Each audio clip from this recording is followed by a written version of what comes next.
So we got TrustZone today, but we're starting with Alan, who has attacks on Russia.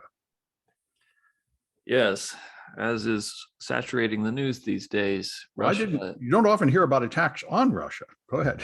No, and that's what makes this such an interesting story. Amidst all the talk about Russia's impending invasion of Ukraine, and incidentally, it does look very likely that I think it's already underway. They sent in peacekeepers last night, right?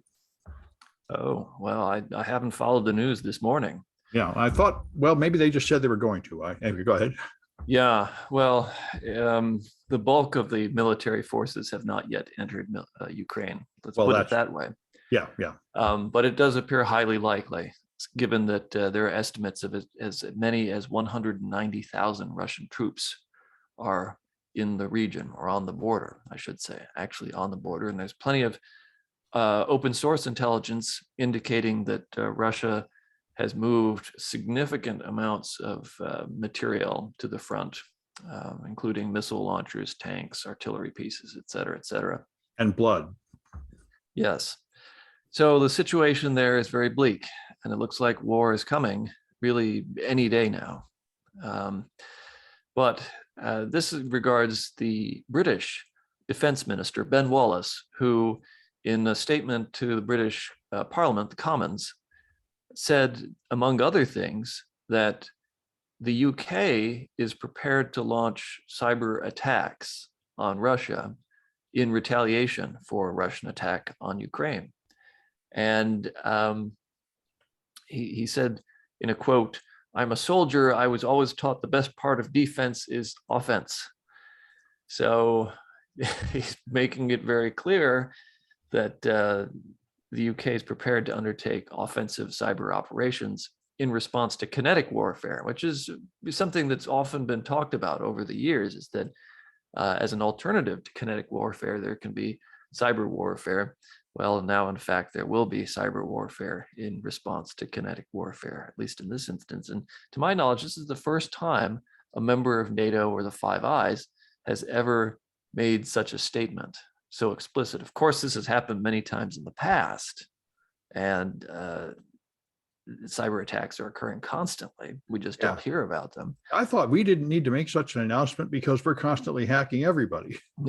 Yes, but perhaps this type of attack will be more obvious to the public, and it will be more disruptive, taking down the power grid, that sort of thing. Well, yeah, that would be pretty effective, maybe. Yeah.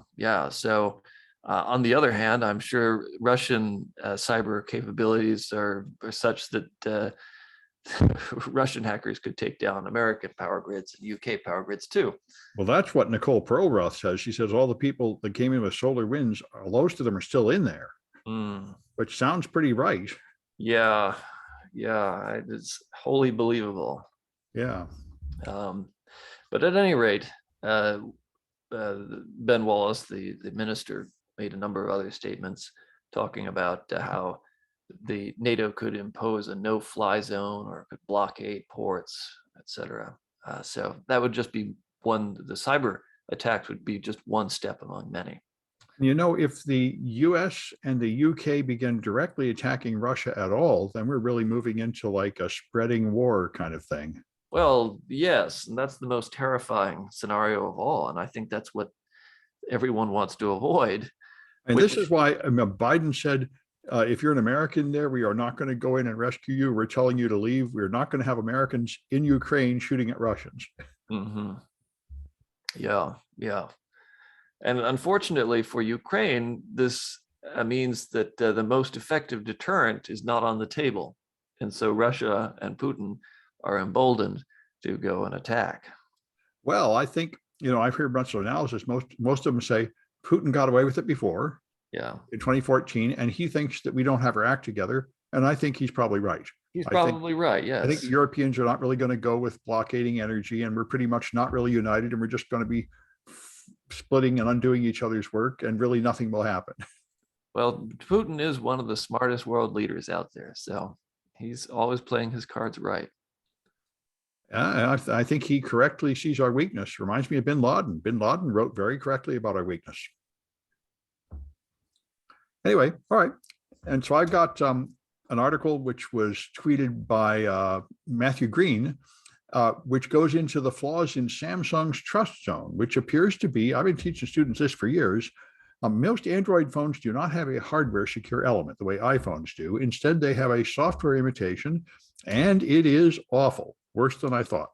The Samsung TrustZone just suffers from ridiculous flaws. It encrypts everything with AES, with Galois counter mode, but the IV, one thing about counter modes is you must never use the initialization vector, but they let you specify the initialization vector from the client in the API call. So you can just send in the same initialization vector twice and find the key. And they apparently patched this in later phones, like the most current models, but you can just send a downgrade request and use the older protocol and find out the key. And when I looked at it, the key looks like it's made out of obvious buildable things like a model number and stuff. So anyway, it is really bad. And it's being reported now and supposedly it has been upgraded in modern phones if you put on your patches. But anyway, it's an interesting example of how bad crypto is. And it looks like their crypto for this trusted execution environment is just stupid the way all the Android apps I used to test like 5 or 10 years ago were all just stupid, just ridiculous, simple flaws, like using private key encryption and then making the key out of something somebody can find. So that's living up to our bad expectations and reminding us all you'd be a lot better off with an iPhone. Anyway, Kaitlyn has discovered that the Earth is flat. Well, not me. There's a YouTuber who put out a video. Oh, well, that's settled. With absolute proof that the Earth is flat. So I'm going to use my highly technical skills to play it in the background, and hopefully the mic will pick it up. I can give you the ability to share the screen if you want. Oh, yes. There you go. Now you can share the screen, although I didn't think the visual part of this was all that impressive. But it is not particularly impressive. It's the message that counts. So there we go. You should see it. Turn up the volume so people can hear it. Good morning, good evening, good afternoon, wherever it may be. CC here, Chris, from New York, Westchester County, 21822. Gravity. Gravity is, as a whole, seems to only really cling on to certain things. So he says, gravity can only really cling on to certain things. Well, I kind of think that it holds on to a bit more than a few things, but yeah, it's hard to understand him. I must say, I thought he was talking about Klingons. Anyway, right, yeah, but no, he's talking about how gravity clings on to only certain things. No, I sort of disagree, but let's continue. That does sound pretty bogus. Aliens coming. Well, that wraps around every 60 years or something like that. The funny thing is about gravity with the sun. You know what the sun is? That big yellow ball in the sky. That's what is causing all of these so-called planets and creating a solar system. So he says, yeah, the sun, you know what that is, right? That's what's causing everything to rotate around and these so-called planets to go into orbits. Okay, so here's his undeniable proof that the Earth is flat. So let me ask you a question.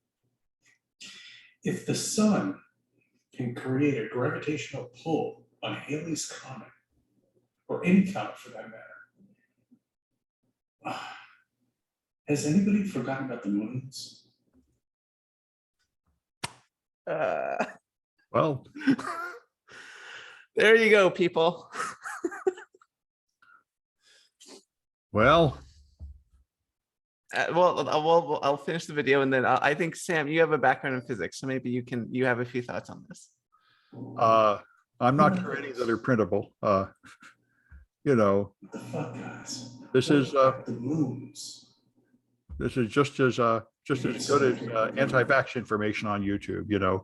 Why don't you go ask some random idiot instead of somebody that knows anything? Right. What about the moons, Sam? What about the moons? And it's great that you brought up anti-vax, because the reason I wanted to bring this up, well, actually, why don't we talk about the sun and the moons? And so, Sam, as someone with a physics degree, Does the sun in fact affect the moons? Of course, the moon is in orbit around the sun, Yes. just like the Earth is. And then the Earth causes it to wobble a little bit, which is what we call going around the Earth. Yes. Yeah. So if you were to view the solar system top down and you just only look at the moon, a lot of people think the moon would make curlicues around the Earth because we see it going around the Earth. But what the path would actually look like is just a little wobble. Right. Right. It's on the same track as the Earth, and the two are sort of dancing, like spinning around each other. Yes, and that's the same with all the moons in the solar system. They are all orbiting the sun along with their planets. Yeah. And anyway, the sun is orbiting the galactic center, and the galaxy is moving too. So there's just many layers of scale here, but all of them are obeying the laws of gravity just fine. Yes, thank you. Now, one of the reasons I wanted to bring this up is because the same person put out a video the next day, or yesterday, I should say. So I guess 2 days after this one put up. And this YouTuber was talking about how masks do nothing and how the vaccine is a hoax and the virus is a hoax. And so I just want to remind everyone the importance of wearing a mask and taking care of each other, getting your vaccine and your boosters. Yeah. This person thinks it's not important. Don't listen to this person. Yeah. There was this famous video like 10 years ago, this woman that turned on a sprinkler and watched the light split up into rainbows and said, look, they're putting something horrible in our water. Look, what's in our water? It was like chemtrails. Yeah. Wasn't it? Yeah. She saw the refraction of light through the water droplets and she's like, it's chemtrails. And I believe I saw some chemtrail nonsense a long time in this person's video history, believe it or not. Well, now I must say, I look out the window and I see chemtrails, and that's certainly probably some kind of air pollution. No, Sam. So there's a difference between contrail and chemtrail. Oh, there's no such thing as a chemtrail. Oh, yeah. All I know is these trails left behind by airplanes. Right. Those are contrails, and that's water vapor. Yeah. What's a chemtrail? Chemtrails are when is a conspiracy theory that those are not, in fact, water vapor. The airplanes are releasing chemicals into the atmosphere to control the population. Oh, well, I think they do emit like a little bit of smoke, like any kind of engine. It's not 100% water vapor. They're burning fuel, right? They are, but what you're saying, like the clouds that form behind the aircraft. Yeah. I mean, they do pollute. They release create carbon. some pollution up there. So yeah. There's a grain of truth in that. They are putting out some chemicals, and it's kind of bad for you. That's probably true. I mean, it's carbon dioxide. I mean, well, no, they're putting out what cars put out. They're putting out some other nasty combustion products, and they're putting carbon dioxide. Well, no, they're also putting junk up high. Anyway, I think they do some harm. I know rockets do quite a bit of harm, supposedly. Rockets do, absolutely. Yeah, but the theory Kaitlyn's talking about is that they deliberately load it with harmful chemicals. That this isn't just exhaust byproducts. That it's. Oh yeah. That I don't think it's deliberate. I think they're just like cars. They're putting out combustion products which are not good. Yeah. So jet fuel is just very similar to car fuel, but very pure. That's the only difference. So anything you put out with your car, that's the same thing that jets are putting out. So it's not, carbon monoxide, carbon dioxide, nothing really that dangerous. Some rockets actually are very clean to the environment, meaning that they're only going to release things like they're fueled by liquid hydrogen and liquid oxygen. Right. So they basically just, once again, release water, and you see these huge plumes of white smoke going everywhere, and that's just water vapor. Yeah. But a lot of rockets are actually use a lot of dangerous chemicals instead, because liquid hydrogen and oxygen are difficult to work with. So, for example, one popular rocket fuel that's often used in space is hydrazine. And hydrazine is very toxic, is very hard to get a hold of. And if it were to spill or create a issue or explode in the atmosphere or whatever, that would create some toxic mess. And there's other rocket fuels too that work off various alcohols and stuff that would create a mess. But airplanes, like I said, are just gasoline. All right. Well, let's move on to White Castle. And can you stop sharing that? I wish I could. Let's see. Where's the share button? Yeah, computers are pretty hard. Oh, there we go. Stop sharing. Yeah. All right. Well, Elizabeth has got White Castle. Yes, this is just kind of an interesting story about this robot called Flippy 2 that White Castle, which is a burger chain in the Midwest, is going to be implementing in their kitchen. So that's going to be interesting to see how that works out. I remember a restaurant in California tried it a few years ago and it just didn't work out. They had to pull it off because it just couldn't keep up with customer demand. So we'll see how the robot does during the Friday night post bar closing drunk rush. Yeah, I hope it does better than the Teslas are doing. Well, at the very least, nobody will, you can shoot the robot and it won't kill a human when disgruntled customers come through the drive-through. Well, I don't know. It could spill hot grease all over them or something. Anyway. All right. There's a lot of that going on. So, but it would be interesting to see, of course, my first thought when I started reading the story and looking at the video was, how can I hack this? Of course. That would be great. Turn it into Wimpy's assembly line and just spit them out way too fast or something. Yeah, yeah. All right. And Alan says the U.S. is unmasking Russian hackers. Yes, this is in an article in the MIT Technology Review by Patrick Howell O'Neill. It's essentially a review of recent events and past events. And the US's now, I suppose you could say, common practice of attributing attacks to particular hackers, not just certain governments, not just certain departments or agencies within a government, but actual individuals who are, in the US's view, responsible for executing these attacks. And this most recently, just on the February 15 and 16, after Russian hackers attacked Ukrainian banks and government websites. And the White House came out and announced that it was almost certainly the work of the GRU, which we've been talking about recently. It's one of Russia's intelligence agencies. And the White House did this only a few days after the attacks on February 18. So this is part of a larger plan, shall we say, by the Biden administration, but also in the Obama administration, to share information, highly secret information, with the general public, and in the process potentially compromising the source of their information and their methods, but trying to get ahead of the narrative, which is an important part of Russia's MO. So it's an interesting review of how the US has increasingly used public pressure and public identification of governments and individual attackers. It's interesting to wonder if the truth will matter, because I noticed this time when Russia went into Ukraine, Biden administration was very fast to say in a couple of days they're going to make a fake attack, and then they're going to make a fake video.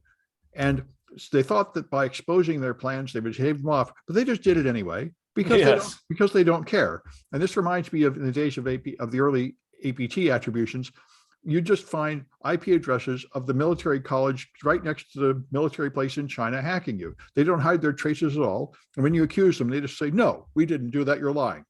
So since the truth doesn't matter, it's not as helpful as you'd think it would be to expose the truth. This is so true. And it's certainly something that we've learned in the post-truth media moment we live in, that so long as you have a message that you repeat loudly and often enough, that's good enough. You don't even need plausible deniability anymore. And if you own the news sources, which is certainly true in Russia and increasingly true in America. Tucker Carlson has come out 100% in favor of Russia, of course. Right.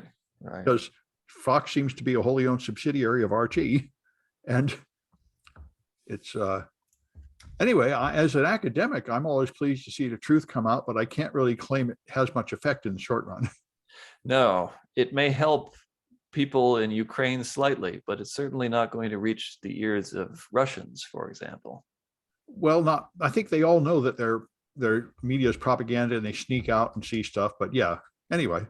So this one here, actually, I'm glad we were talking about rocket fuel earlier, because so Brigham Young student was making rocket fuel in the shared cafeteria, in the shared kitchen, and he blew it up and caused a huge fire. Didn't hurt anybody, but then the administrator said, you know, you should be doing this in like a chemistry lab, not like in the shared kitchen. And, What? and my question is, why do you need to cook something to make rocket fuel? This sounds like a terrible idea. Okay, so a lot of the home built rockets that people fly Yeah. are actually sugar based. Sugar. Yes. I burn sugar. You burn. Well, that's where the cooking comes in. You basically make a giant. You add some stuff to the sugar and you cook it and boil away a lot of the water, and you create the solid rocket fuel that you can put inside a rocket and burn. What? And yeah, so definitely there's some cooking involved in homemade rocketry. There shouldn't be, in my opinion. Not that anybody cares about my opinion, but right. So rocket fuel is pretty diverse, as we were discussing earlier. Sure, you can have the really clean liquid, hydrogen, liquid oxygen. You can also have various types of alcohol, various dangerous chemicals like hydrazine. or sugar. And it's you have the whatever, I forget what we use in our solid rocket boosters. And that can be pretty dangerous. But yeah, anything that burns and and burns well. I mean, it's rocket fuel. Now, when yes, go ahead. I was just gonna say, back when I lived in a dorm 100 years ago, they wouldn't let you even have like an electric tea kettle. I can't imagine they let you get away with cooking rocket fuel. When my dad was a child, he made his own nitroglycerin, and he told this story. And he told it in great detail with enthusiastic information about how to do it with the chemistry. And Mom was not very pleased, but none of us did that. We paid attention to the end of the story where, nothing good comes out of making a vial of nitroglycerin, as you can imagine. Anyway. So the chemicals you need to add with the sugar-based rocket apparently is potassium nitrate, sorbitol, and red iron oxide. That's it. And so somehow the sugar will react with that stuff under heat and make a lot of energy? Pretty much, yep. So how do you prevent it from blowing up while you're cooking it? You don't light it on fire. So you put it in like a double boiler or something? I suppose. Don't try to you just make sure that just wear a dust mask and keep it from igniting, and you're good. That doesn't sound very reassuring at all. Okay. All right. Well, Kaitlyn has discovered that 50% of web apps are vulnerable. Yeah, only 50%, which is absolutely amazing. We're doing really well. That doesn't sound right at all. So yeah, I know. Well, I mean, maybe it's a little unclear how they're getting this number. Only 50% susceptible to like one particular attack, maybe. Well, I mean, that's not what the article is saying. So VentureBeat has an article written by VentureBeat staff. Oh, insufficient session expiration. Well, yeah, I guess. Yeah. So they were looking at major vulnerabilities, and NTT Application Security found that only 50% were vulnerable to one major vulnerability throughout 2021, which is amazing. Only 50%. I mean, imagine if we can get that down to like 49%. Well, yeah. Information leakage is that one, but yeah. Okay. And there were a few things like that, but we're doing pretty good. This is definitely better than the 99%. Well, if you count the total number of websites, I'm sure it's expanding by more than that. So total number of vulnerable websites is probably going up. But anyway. Yeah. All right. And Liz has got the live interview for submitting your taxes. This sounds wonderful. Yeah, well, this is a kind of a follow-up to a story we did earlier about the IRS requiring you to submit selfies and video, both still and video selfies, to a third party authentication outfit called ID Me, and for some reason people got upset about this. Apparently there was some issue here, so they said, you know, maybe so many people are so angry about this, perhaps we should walk this back. And so they've created an alternative for folks to do, which really doesn't sound much better, where if you don't want to use the third-party biometrics verification service, which who would, you can have a live virtual interview with the IRS in order to create your account. And 100 million people are going to try to file their taxes on April 14. And how are you going to do that? Exactly. I'm wondering the same, because I know I am not the only person who pushes it up to the last minute before I turn it in. Yeah. Because I'm still just frantically trying to get them done. So I know that there are many, many, many Americans like that. And I don't know how this is going to work. But I also don't know why we need this. This really seems like a solution in search of a problem. I mean, why do we worry about who you are? You just cash the check. If they include money, do you care? I mean, I know there's the thing where you submit fraudulent returns to get somebody else's refund. That's a real thing. Maybe that's what this is intended to combat. Yeah. But I mean, especially for people who are paying. Yeah. Why would it matter if you owe them money? Who cares? As long as you pay it. Yep. Well, this sounds like the government going from one disaster to a different disaster. Yeah, well, glad we're spending that money well that we've allocated to the IRS. Yep. All right. And Alan has got the Credit Suisse leak. Yes, this is a really big story. Some anonymous insider has leaked information about 30,000 clients of Credit Suisse, one of the biggest Swiss banks that has a reputation, shall we say, for hiding ill-gotten gains from shady characters from all corners of the globe. And Swiss banks have long held this reputation, and they supposedly promised to clean things up a few years back. But this leak demonstrates that is not in fact the case, and that they continue to do business with some really shady folks out there in the world. And in this story by a number of journalists, 5 of them, I'm not going to name them all, published in The Guardian, they go through some of the personalities. And it's quite a motley list of people convicted of various felonies, various politically connected people, a disgraced cardinal in the Catholic Church. The list goes on. And we're talking about billions, truly billions of dollars, over $100 billion that are being held by these 30,000 different Credit Suisse clients. Now, not everyone who has an account with Credit Suisse is a bad person or is doing anything illegal. That's not what I'm saying here. It's that Credit Suisse does have an obligation under what are called Know Your Client, KYC rules, that they perform certain due diligence and confirm that this person that they're doing business with, that they're about to open an account for, came by their money by legitimate means and is not a politician's daughter who is going to launder tens or hundreds of millions of dollars out of the country's state treasury. So they can use like due diligence, like Donald Trump's tax preparer that just kicked him off. Say, yeah, you can't do business with this kind of person. Right, pretty much like that. Yes, I mean, some of these people are so clearly shady that no bank should be doing business with them. It is very, very obvious. Like the children of Hosni Mubarak in Egypt, the now dead and deposed president of Egypt.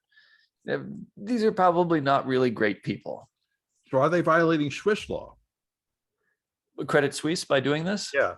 Yes, they are, because Yeah. they are supposed to perform their due diligence and follow the KYC rules. And so this leak might be useful to prosecute the bank managers or something. Yes, it might be, though, as this report makes clear, there is still very much a culture of secrecy in Swiss banking. And so whistleblowers like this anonymous person are held in great contempt because they are raining on the parade, so to speak.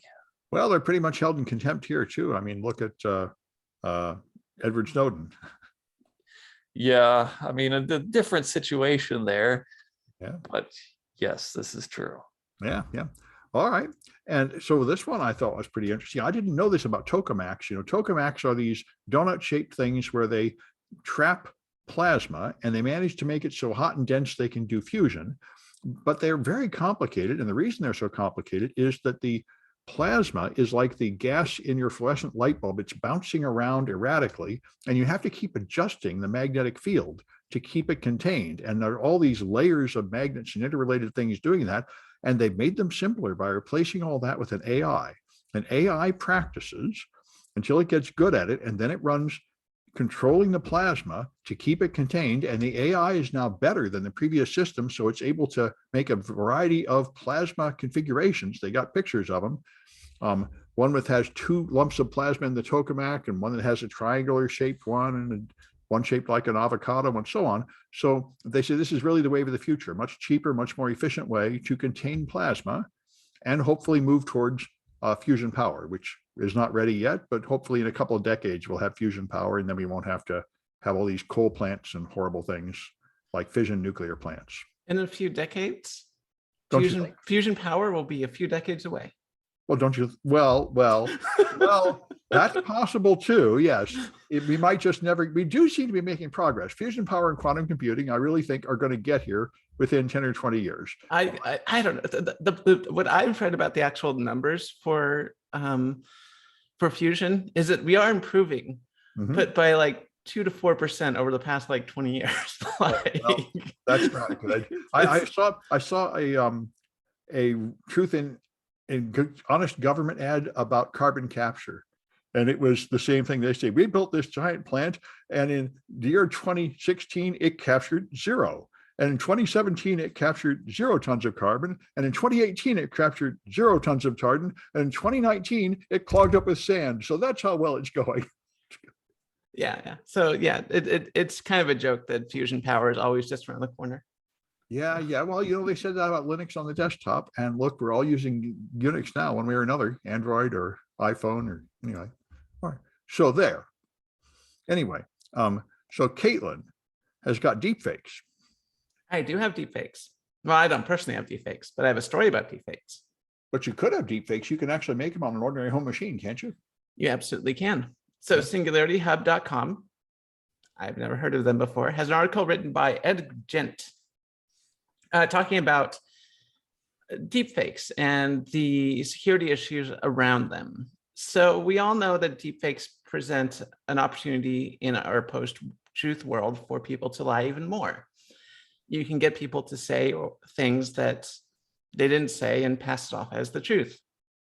And this is obviously a problem.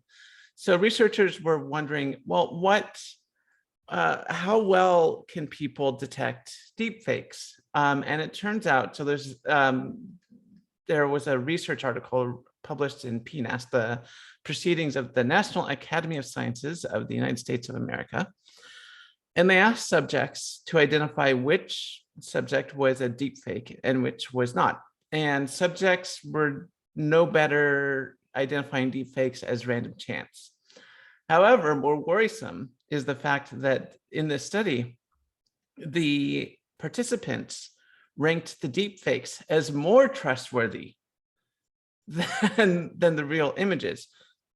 So not only can deepfakes create confusion as to what's real and what's not, they can actually be, or just by their nature, for whatever reason, are considered more trustworthy. So people will take the word of a deepfake over the word of a real person saying something. So this is quite worrisome. Well, you know, I'm not really surprised by that, because when you listen to real people talk, they hesitate, they use the wrong word, they make mistakes. And if you were to have like a prepared script, it would sound better. That is very true. Yeah, both the prepared script and the fact that also AI deepfakes could also take into account psychological tricks that make people trust people more. Looking, straight at them, not flinching, Mhm. putting facial features on, making the face look a bit more symmetric than normal faces do, et cetera, et cetera. Just little tricks that people can to make people trust the face better. And yeah, no, that could be added to algorithms in the future and Yeah. become an even bigger problem. Now, the problem is you need some data. So you'd have to come up with some system like to make every taxpayer send you a video or something so you could get the samples you need. Yeah. But that's a good idea. We should pitch that to the IRS. Yeah. All right. And so Liz has got bees.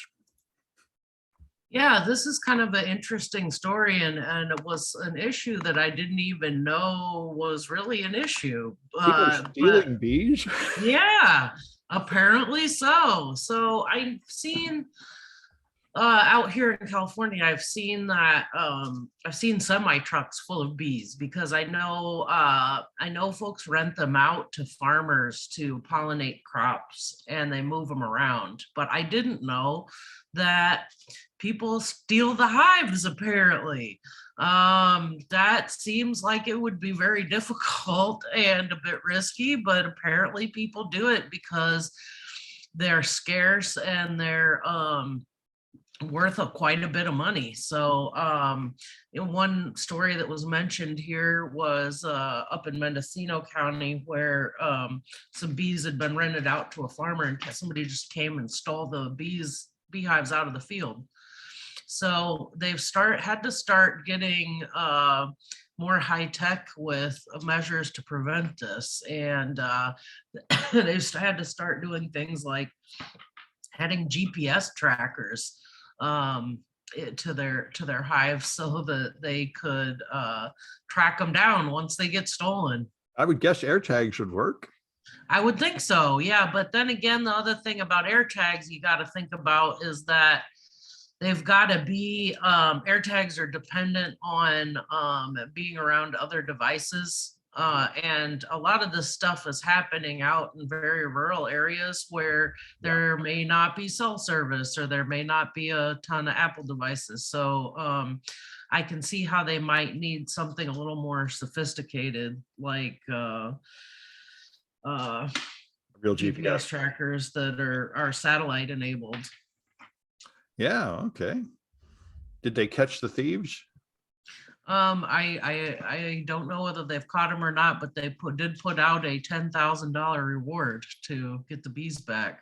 I would think the suspect pool would be pretty small because they must be kind of experienced beekeepers themselves. But anyway, there was a story about a guy who did get caught, and I thought it was pretty interesting. We've talked about smart water here on the podcast before, and apparently that's something they've started using to tag the beehives.